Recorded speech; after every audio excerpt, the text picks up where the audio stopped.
Hola chicos, ¿cómo están? Bueno, vamos a retomar un poco las clases semanales. Yo les mandé un video y una actividad la semana pasada, pero hacía varias semanas, unas 3 semanas que no recibían actividades porque yo estaba esperando que se fueran poniendo un poco al día los que venían un poco más atrasados, que se venían acomodando a, a la nueva situación, al uso de dispositivos digitales, ¿sí? La situación es muy particular en cada caso, en cada familia, e intentamos considerar todas las necesidades y todas las particularidades, por eso les di un ratito y por eso voy a intentar siempre mandarles actividades con estas explicaciones, con estos videos para que los ayuden a entender y actividades cortas y precisas que puedan hacer en poco tiempo, pensando en las 2 horas de clase que tenemos habitualmente, ¿sí? Que con eso puedan ver el video, entender las cosas, hacer consultas y resolver las actividades. Entonces, como yo les dije en la actividad de la semana pasada, nos vamos a quedar un poco en el mismo contenido gramatical que trabajamos la semana pasada, integrando todo lo que estuvimos haciendo. Estuvimos trabajando con pronombres, I, you, we, they, yo, vos, nosotros, ellos. Acuérdense que el pronombre you en inglés es particular, porque en inglés es solo you y en español es tú, para los que usan el tú, o vos, para nosotros en el Río de la Plata, que usamos vos. También es ustedes, también es usted, ¿sí? La segunda persona, tanto del singular como del plural, en inglés es solo you. He, she, it, ¿sí? Él o ella, y acuérdense que it era el pronombre equivalente para lo que no era persona, ¿sí? Eso lo combinamos con el verbo ser o estar, también otra palabra que es una en inglés y en español tiene 2 significados. Be en inglés, en español ser, estar. Ese verbo en presente para I, para yo, es am. Para you, we o they es are. Y para he, she o it es is. La semana pasada vimos que el negativo de esos verbos, en vez de I am, yo, soy o estoy, para poder decir no soy, no estoy, era am not. El negativo de are, aren't. Y el negativo de is, isn't. ¿Sí? En las actividades de la semana pasada también tuvieron que hacer preguntas y dijimos, la clave de las preguntas es que en vez de decir you are Italian, por ejemplo, vos sos italiano, decimos are you Italian. Cambiamos el orden, en vez de sujeto-verbo, verbo-sujeto. O is he tall, es el italiano, ¿sí? La semana pasada vimos hasta ahí, ¿sí? Ustedes habían tenido que hacer oraciones completándola con el afirmativo, pasándola al negativo y a la pregunta. Muchos cometieron un pequeño error en las oraciones negativas, que es que en vez de simplemente reemplazar esto por esto, ¿sí? Hicieron respuestas negativas. Yo quería explicar un poquito de qué se trata eso. Tiene que ver con esto. Si yo te pregunto, ¿is he tall? ¿Es él alto? Vos me vas a decir, yes, he is, o no, he isn't. En inglés, cuando yo te hago una pregunta que se responde con sí o no, este tipo de preguntas que empiezan directo con el verbo y se responden sí o no, no se responden solo sí o no. Es como, en inglés eso es como algo de mala educación, ¿sí? Como algo poco respetuoso, decir solo yes or no. Se completa con un poco más, con el sujeto y con el verbo con el que pregunté. Si te pregunté, ¿is he? Vos me vas a responder, yes, he is, si si es afirmativo, oh no, he isn't, si es negativo. Muchos cuando hicieron las oraciones negativas, que era usando esto, le agregaron este no. Este no es de respuesta, ¿sí? Normalmente,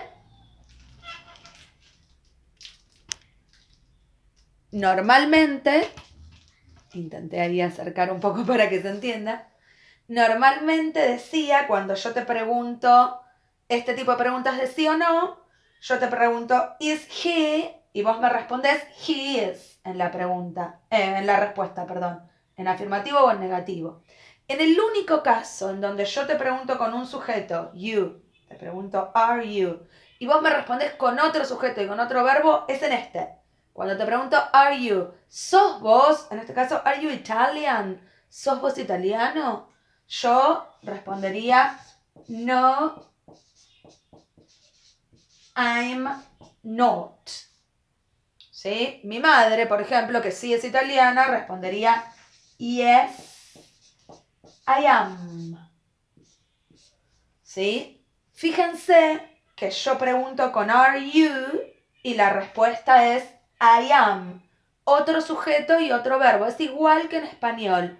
En español yo te pregunto, ¿sos vos? Tal cosa. Y vos me respondes, sí, yo soy.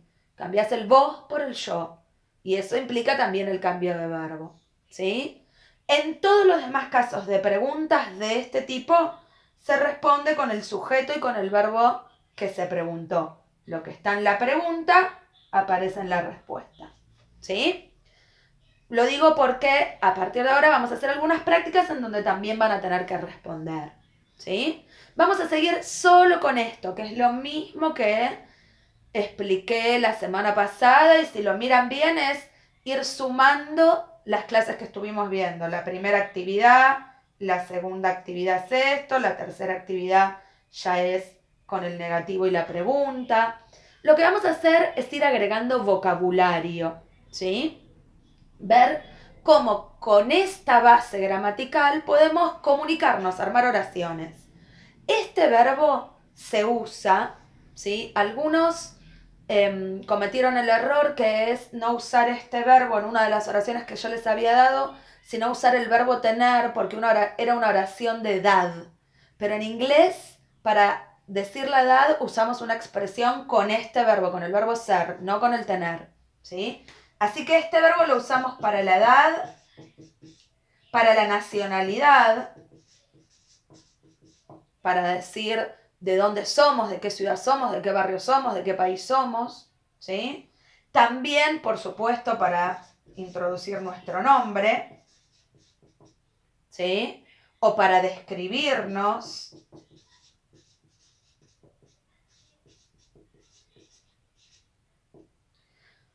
O para hablar de nuestro trabajo, de nuestro oficio, decir yo soy profesora, yo soy estudiante.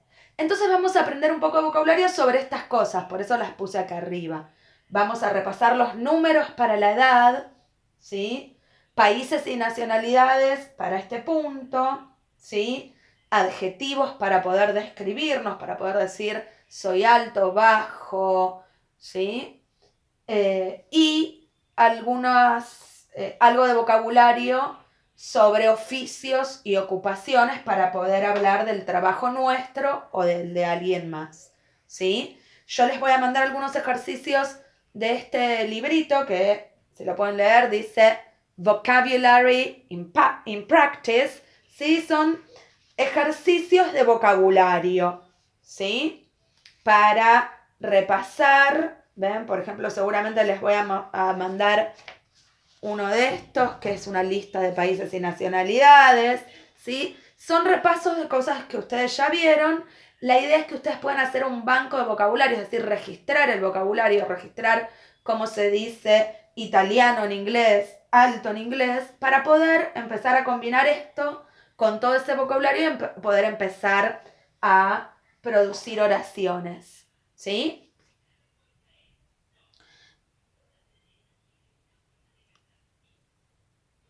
Bien, para aprender vocabulario, como les decía, es importante que lo registres, que ustedes tengan un par de hojitas en donde vayan guardan todo ese vocabulario. Por ejemplo, que pongan Italian, italiano, italiano.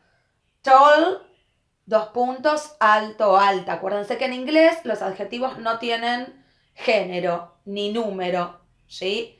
Alto, alta, altas, altos es siempre tall, el que ven ahí, ¿sí? Como les decía, para estudiar vocabulario, importante cómo lo registramos, repasarlo todo el tiempo para memorizarlo, y también el uso del diccionario. Yo acá, aprovechando que estamos en la biblioteca, en el escritorio donde yo trabajo, me preparé algunos diccionarios. A mí me gustan mucho los diccionarios, así que tengo varios, ¿sí? Por ejemplo, este es un diccionario que es específicamente de términos de negocios, empresas, ¿sí? Este es un diccionario de sinónimos y antónimos, cómo decir algo con otras palabras para decir lo mismo, de la misma manera, o al contrario, por ejemplo, alto, bajo, los antónimos, los opuestos, ¿sí? Este es un diccionario, sí, es grandote, como verán, ¿sí?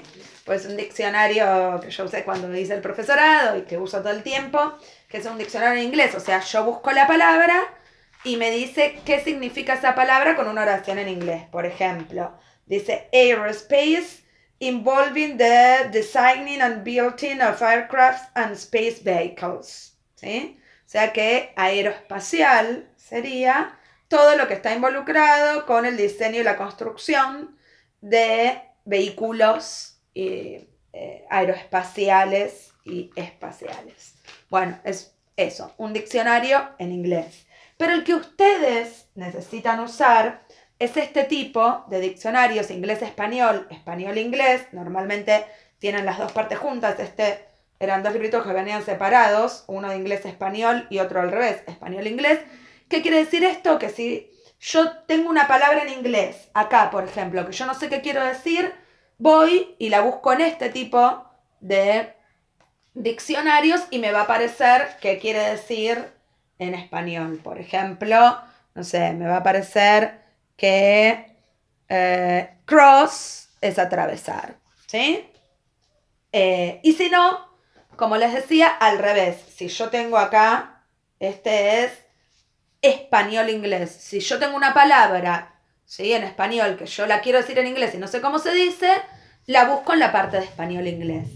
Ustedes seguramente están usando el traductor de Google o algún otro tipo de traducción online. Cuidado con ese tipo de traductores, porque puede pasar, por ejemplo, que yo ponga remera, ¿sí?, para saber cómo se dice la ropa, remera en inglés, y que el diccionario interprete que me estoy refiriendo a una mujer que rema. Entonces me da la traducción de eso, porque remera es una palabra que se usa mucho aquí, pero no en otros lugares que se habla español. Entonces tienen que o usar este tipo de diccionarios que yo les estoy mostrando en papel, pero online también hay diccionarios español-inglés, inglés-español, o si van a usar el traductor, tener cuidado de estar buscando la palabra exacta, ¿sí? La idea es un poco también que ustedes se familiaricen con todas esas herramientas para poder aprender vocabulario. Como yo les decía, con todos estos ejercicios, la forma en que lo guardamos, el uso del diccionario, nos familiarizamos porque lo leemos muchas veces y memorizamos cómo se dicen las cosas, ¿sí? Entonces, esta semana y la otra va a haber ejercicios de vocabulario. Números, países y nacionalidades. Seguramente números y países y nacionalidades es esta semana, y la semana que viene adjetivos y vocabulario de oficios y ocupaciones, ¿sí? Una vez que fijamos ese vocabulario, vamos a armar oraciones con todo eso, y preguntas y respuestas. Eso seguramente va a ser una tercera etapa, ¿sí?, la próxima clase, ¿sí? Entonces, yo les voy a subir los ejercicios de vocabulario, ¿sí? Les voy a anotar algunas cosas para que tengan en cuenta, y cualquier duda, ya saben, comentarios, ¿sí?